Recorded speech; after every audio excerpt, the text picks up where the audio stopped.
സജിത്ത്, ഇത് തൃക്കാക്കര നിലനിർത്തി. തൃക്കാക്കരയിൽ തോറ്റാൽ മാത്രമേ അതിൽ വാർത്തയുണ്ടായിരുന്നുള്ളൂ, ഞെട്ടലുണ്ടായിരുന്നുള്ളൂ. തൃക്കാക്കര നിലനിർത്തി എന്ന് മാത്രമല്ല സജിത്ത്, തൃക്കാക്കരയിലെ ഈ മുന്നേറ്റം കോൺഗ്രസിന് UDF-ന് നൽകുന്ന ടോണിക് ഉത്തേജനം തൃക്കാക്കരയിലല്ല ഒതുങ്ങുന്നത്, മറ്റു ഭാഗങ്ങളിലുള്ള കോൺഗ്രസിനും UDF-നും അല്ലേ ഇത് കരുത്തു പകരുക? സജിത്ത്,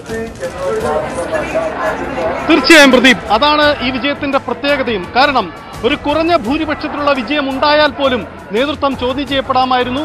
തെരഞ്ഞെടുപ്പ് വിജയത്തിന്റെ അതിന്റെ ഒരു പ്രഭ തന്നെ കെടുത്തുന്ന ഒരു പ്രചരണം, ഒരു വിധിയായി അത് മാറുമായിരുന്നു. പക്ഷേ അതിൽ നിന്നെല്ലാം വ്യത്യസ്തമായി വലിയൊരു വിജയത്തിലേക്ക് UDF എത്തുന്നു. സംഘടനാ സംവിധാനം വളരെ ശക്തമായി മുൻകാലത്തെങ്ങുമില്ലാത്ത രീതിയിൽ പ്രവർത്തിക്കുന്ന ഇടമായി തൃക്കാക്കര മാറി. ഇങ്ങനെ ഉണ്ടാകുന്ന പല ഘടകങ്ങളുടെയും അംഗീകാരം ലഭിക്കുന്നത് KPCCയുടെ പുതിയ നേതൃത്വത്തിലേക്കും പ്രതിപക്ഷ നേതാവിലേക്കുമായിരിക്കുമെന്ന കാര്യത്തിൽ തർക്കമില്ല. സ്വാഭാവികമായും അതിന്റെ പ്രതിഫലനം തൃക്കാക്കരയുടെ ജനവിധി അതിലൊതുങ്ങാതെ അതിനപ്പുറമുള്ള ഒരു വലിയ സാധ്യതകളിലേക്ക് UDF-നെ കൊണ്ടുചെന്നെത്തിക്കും. ഉമാ തോമസിന്റെ ലീഡ് 20,481 റെക്കോർഡ് ഭൂരിപക്ഷത്തിലേക്ക് ഉമാ തോമസ് കുതിക്കുന്നു എന്ന വ്യക്തമായ സൂചന. നേരത്തെ കാർത്തിക് ഇപ്പോൾ സജിത്തും പറഞ്ഞനുസരിച്ചാണെങ്കിൽ ഇനി എണ്ണാനുള്ള ബൂത്തുകൾ, റൗണ്ടുകൾ UDF അനുകൂലം. UDF-നെയോ 5000 കടന്നാലും അത്ഭുതപ്പെടേണ്ടതില്ല. കാരണം റിബലിനെയോ വിജയിപ്പിച്ച വാർഡുകളിലേക്കാണ് അത്ഭുതപ്പെടേണ്ടതില്ല. സഹിത വലിയ ഭൂരിപക്ഷമാണ്. വലിയ ഭൂരിപക്ഷത്തിലേക്ക് ഉമാ തോമസ് കുതിക്കുന്നു. സമസ്ത മേഖലയിലും, തൃക്കാക്കരയുടെ സമസ്ത മേഖലയിലും ഒരടി പോലും പിന്നോട്ടില്ലാതെയുള്ള ഭൂരിപക്ഷം. ഒരുപാട് വിഷയങ്ങൾ നമ്മൾ ഈ ഘട്ടത്തിൽ ചർച്ച ചെയ്തതാണ്. ഈ വിഷയങ്ങളൊക്കെ വലിയ തോതിൽ സ്വാധീനം ചെലുത്തി എന്ന് വേണം കരുതാൻ. ഉമാ തോമസിന്റെ വിജയത്തിന് ഉപോത്ബലകമായ ഒരുപാട് കാര്യങ്ങൾ സംഭവിച്ചു എന്ന് വേണം കരുതാൻ. അതിനപ്പുറം ജനവും തീരുമാനിച്ചു ഉമ ജയിച്ചാൽ മതി എന്ന കാര്യത്തിൽ. തീർച്ചയായും, കാരണം ഇനി ഉണ്ടാവുന്നത്, അതായത് ഇനി ഇടതുപക്ഷത്തിന്റെ ചില ശക്തി മേഖലകൾ കടന്നു വരുന്നുണ്ടെങ്കിൽ തന്നെയും അവിടെയൊന്നും കഴിഞ്ഞ തെരഞ്ഞെടുപ്പിൽ സംസ്ഥാനത്ത് ഇടതു തേരോട്ടമുണ്ടായ ഘട്ടത്തിൽ പോലും അവിടെ ഭൂരിപക്ഷം PT തോമസിനായിരുന്നു. ആ മേഖലകളിൽ അദ്ദേഹത്തിന്റെ ഭൂരിപക്ഷം മറ്റിടങ്ങളെക്കാൾ കുറവ് എന്നതിനപ്പുറത്തേക്ക് അദ്ദേഹത്തിന്റെ ഭൂരിപക്ഷം നഷ്ടപ്പെടുന്ന അവസ്ഥ ആ മേഖലകളിലൊന്നും ഉണ്ടായിട്ടില്ല. സ്വാഭാവികമായും ഇപ്പോഴുണ്ടാകുന്ന ഈ തരംഗം ആ മേഖലകളിലും വലിയ ഭൂരിപക്ഷത്തിലേക്ക് മാറും. എന്തായാലും 25,000-നടുത്തുള്ള ഒരു ഭൂരിപക്ഷത്തിലേക്ക് ഉമാ തോമസിന്റെ വിജയമെത്താനുള്ള എല്ലാ സാധ്യതയുമുണ്ട്. അങ്ങനെയെങ്കിൽ അത് ചരിത്രമാണ്. തൃക്കാക്കരയുടെ തെരഞ്ഞെടുപ്പ് ചരിത്രത്തിൽ ചരിത്രമാണ്. UDF-ന്റെ തെരഞ്ഞെടുപ്പ് രാഷ്ട്രീയത്തിൽ ചരിത്രമാണ്. പ്രതീക്ഷിച്ചിരുന്നതിനും അപ്പുറത്തേക്കുള്ള ഒരു വലിയ വിജയമായി അത് മാറുന്നു. നേരത്തെ നമ്മൾ പറഞ്ഞിരുന്നത് ഈ വിജയം UDF-നെ സംബന്ധിച്ച് അതിന്റെ പ്രതിഫലനം ഉണ്ടാക്കുക പലതരത്തിലാണ്. ഒന്ന്, ഈ വിജയം അവർ ആഘോഷിക്കപ്പെടുക തന്നെ ചെയ്യും. അതിനപ്പുറം അത് നേതൃത്വത്തിന്റെ വിജയമാകും. അതിനുമപ്പുറം സംസ്ഥാനത്തെ പ്രതിപക്ഷത്തിന്റെ രാഷ്ട്രീയ ഭാവി തന്നെ നിശ്ചയിക്കുന്ന ഒരു വലിയ വിജയമായി ഇത് മാറും. സ്വാഭാവികമായും തൃക്കാക്കരയിലെ വിജയം ആ തരത്തിൽ അവർ കൊണ്ടാടും. സർക്കാരിനെതിരായ സമരപരിപാടികൾക്കടക്കം വലിയ ഊർജ്ജം നൽകും. UDF-ന്റെ സംഘടനാ സംവിധാനത്തിൽ കോൺഗ്രസിന്റെ ശക്തി കൂടുതൽ ശക്തിപ്പെടും. ആ തരത്തിലൊക്കെ പലതരത്തിലുള്ള പ്രതിഫലനമുണ്ടാക്കുന്ന തെരഞ്ഞെടുപ്പ് വിജയമായി UDF-ന് മുന്നിൽ ഇത് മാറും. ഒരു മൃതസഞ്ജീവനിയാണ്. അത് ശക്തമായി തന്നെ ഉന്നയിക്കപ്പെടുക കോൺഗ്രസിന്റെ തെരഞ്ഞെടുപ്പ് തന്ത്രമായിരുന്നു. അത് ആ രീതിയിൽ തന്നെ ഭവിച്ചിരിക്കുന്നു എന്നതാണ് സാഹചര്യം.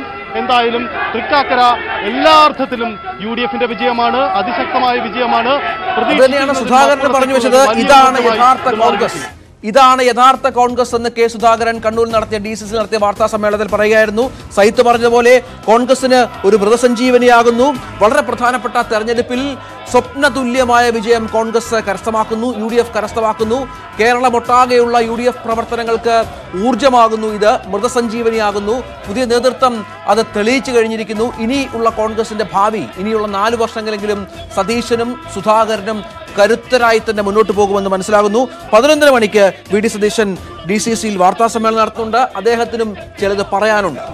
8 റൗണ്ട് കഴിഞ്ഞപ്പോൾ വളരെ രസകരമായ ഒരു വാർത്തയാണ് അനീഷ് നൽകുന്നത്. 8 റൗണ്ട് എണ്ണിക്കഴിയുമ്പോൾ 10 ബൂത്തിൽ മാത്രമാണ് ജോ ജോസഫിന് ലീഡ് നേടാനായത്.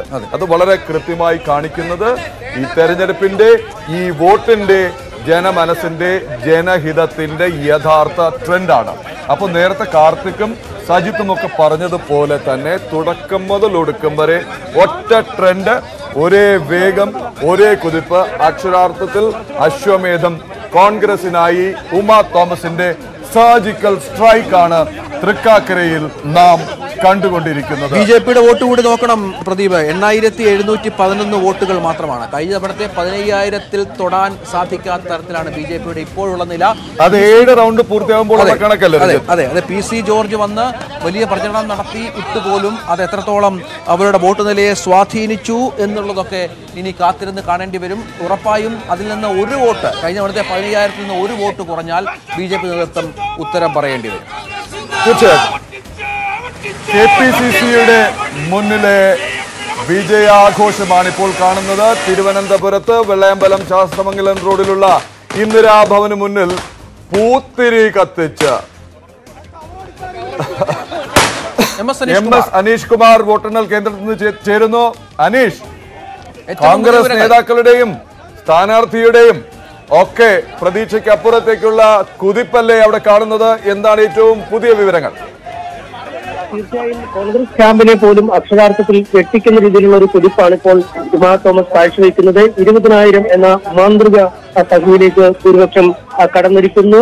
UDFന്റെ ശക്തി കേന്ദ്രങ്ങളെന്ന് വിശേഷിപ്പിക്കാവുന്ന ഇടങ്ങളിലെ വോട്ടെണ്ണൽ ഏതാണ്ട് പൂർത്തിയായി കഴിഞ്ഞിരിക്കുകയാണ്. ഇടത് കേന്ദ്രങ്ങളെന്ന് പൊതുവെ വിശേഷിപ്പിക്കാവുന്ന തൃക്കാക്കരയിലെ ബൂത്തുകളിലൂടെയാണ് ഇപ്പോൾ വോട്ടെണ്ണൽ നടന്നുകൊണ്ടിരിക്കുന്നത്. 9ാം റൗണ്ടിൽ തൃക്കാക്കര ടോപ്പിൽ LP സ്കൂൾ മുതൽ ഉള്ള ഇടങ്ങളിലാണ് വോട്ടെണ്ണൽ നടക്കുന്നത്. NGO ക്വാർട്ടേഴ്സ്, മരോട്ടിച്ചൂട്, പടവുകൾ തുടങ്ങിയ ഇടങ്ങളിലെ ബൂത്തുകളും ഈ പട്ടികയിൽ വരുന്നു. എന്നാൽ ഒരു സമയത്തും തിരിഞ്ഞു നോക്കേണ്ട ആവശ്യം ഉമാ തോമസിന് ഈ തെരഞ്ഞെടുപ്പിൽ വന്നിട്ടില്ല എന്നതാണ്. ഇടത് വലത് കേന്ദ്രങ്ങളൊന്നും യാതൊരു വ്യത്യാസവുമില്ലാത്ത രീതിയിലുള്ള മുന്നേറ്റമാണ്. കേവലം 10 ബൂത്തുകളിൽ മാത്രമാണ് ജോസഫിന് ലീഡ് പിടിക്കാൻ കഴിഞ്ഞത് എന്നാണ് 8 റൗണ്ടുകൾ കഴിഞ്ഞുള്ള കണക്കുകൾ വ്യക്തമാക്കുന്നത്. ഒപ്പം ഈ ലീഡും 100-ൽ താഴെ വോട്ടുകൾക്കാണ് ഇതിൽ 4 ബൂത്തുകളിൽ ജോസഫ് ലീഡ് ചെയ്തത്. മറ്റിടങ്ങളിൽ നേരിയ ലീഡ് മാത്രമാണ് ഉണ്ടായത്. അതായത് ബാക്കി അവശേഷിക്കുന്ന മുഴുവൻ ബൂത്തുകളിലും ഉമാ തോമസിന്റെ അശ്വമേധം തുടരുകയാണ്. റെക്കോർഡ് ഭൂരിപക്ഷത്തോടുകൂടി ഉമാ തോമസ് ഇപ്പോൾ വിജയത്തിന്റെ പടിവാതിൽക്കൽ എത്തി നിൽക്കുന്നു. വോട്ടെണ്ണൽ അതിന്റെ അന്തിമ റൗണ്ടുകളിലേക്ക് കടക്കുകയാണ്. പ്രദീപ്, ശരി.